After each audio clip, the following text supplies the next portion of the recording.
guys, this is Grace and welcome to another process video. I'm sharing my third video for the journaling series that I'm doing here on YouTube. And if this is your first video, make sure that you check out the links in the description below so you can kind of follow along with me. So with this one, I wanted to focus on reflection.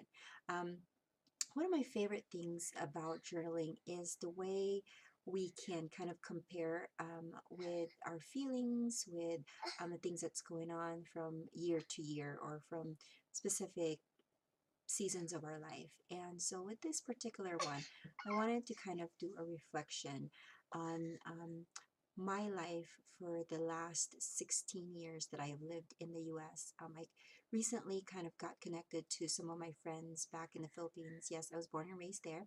And one of the things that I realized was how much my life has changed over the years because I lived in America. And so that's one of the things that I have journaled here in this particular page.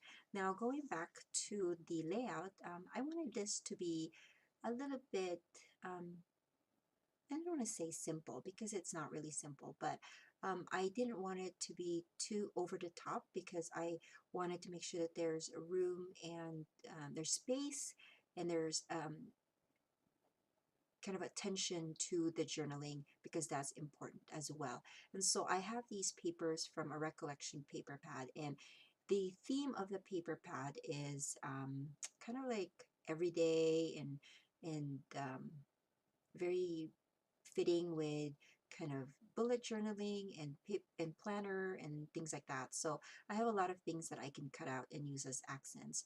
And another thing that would work well when it comes to like focusing or a journaled focus layout is you can use some pictures that are extras from different kinds of events, and that's what I did here. I actually grabbed a bunch of extra photos from 2013, and they were just sitting in my storage, photo storage. And so I grabbed all of them here and then just adhered it. And it connected to my journaling because it had, like special places in America, and then of course my kids, and then me and my daughter. So it connected to my story in that regard. So if you have a journaling, even if it's not a reflective journaling, but you just have a lot of things to say about a specific theme, and of course you don't have photos to connect with that, you can always use like extra photos that you have on hand.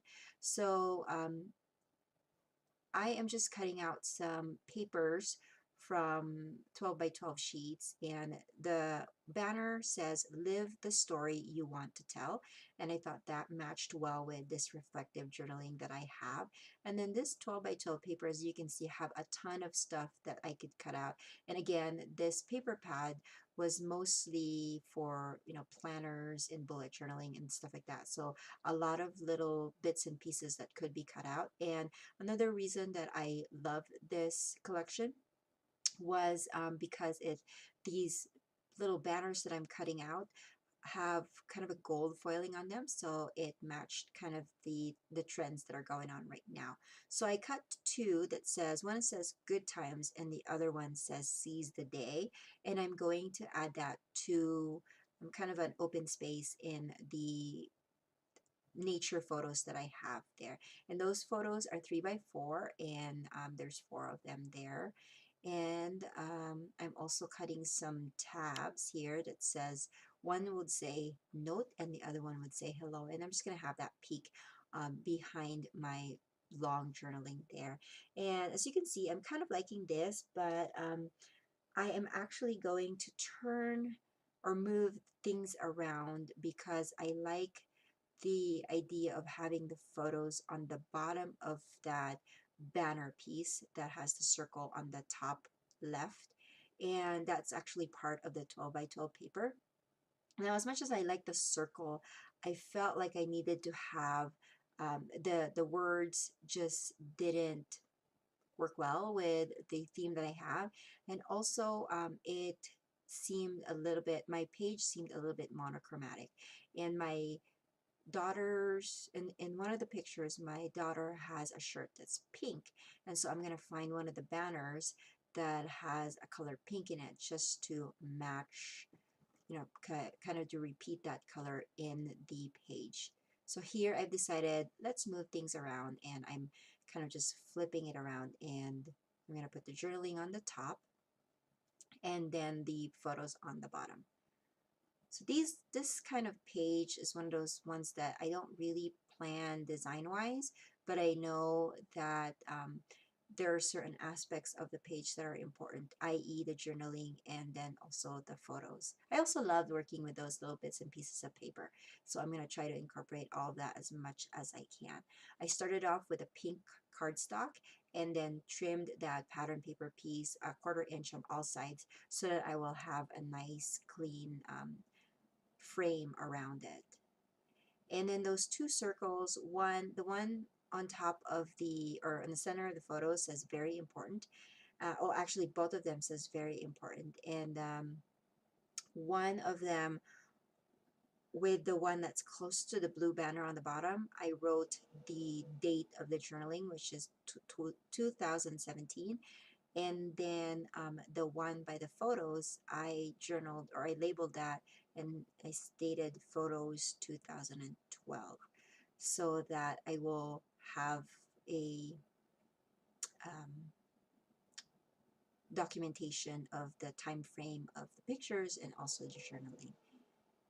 Because as most of you know, I don't scrapbook chronologically, but I do put them in an album chronologically. So that will help me when I am ready to do that. So just trying to figure out, should I do the pink on the bottom or the blue? But I like the pink on the top. It just makes that kind of stand out a little bit more. And in that space between the journaling and the banner, my title is going to go on there. So as you can see, I haven't adhered anything yet. I wanted to make sure that I love the placement before I commit to everything. And now that I'm liking everything that I'm seeing, I'm going to ink the edges. I believe the ink that I used is kind of a grayish SCI ink pad. It's pigment ink, I believe. So I'm just inking up everything, and then I'm going to get ready to adhere them. So one of the things that I wanted you to consider when it comes to scrapbooking is when you have all these cut apart sheets of paper, it's actually they're cost effective to purchase, because then you can cut them up and use them, sprinkle them in variety of projects.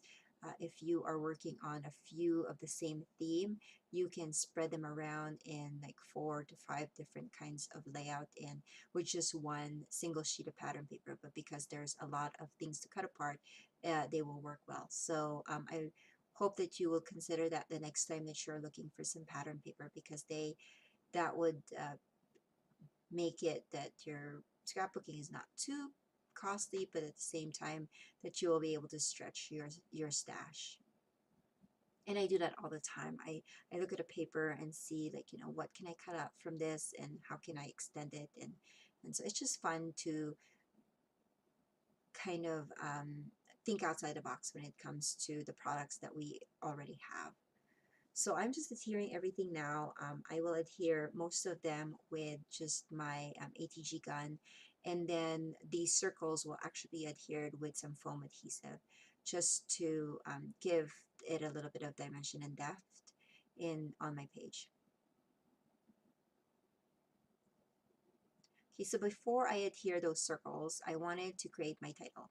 And I used a couple of thickers here, and the word indeed stood out to me, and so I am going to spell, or to use as my title, I am blessed indeed, because that is one of the things that, like I said, reflecting on the 16 years that I've been in the States, it has been a blessing to me, because I have learned a lot about living in a different culture, but at the same time embracing the culture of where I grew up, and kind of merging that together.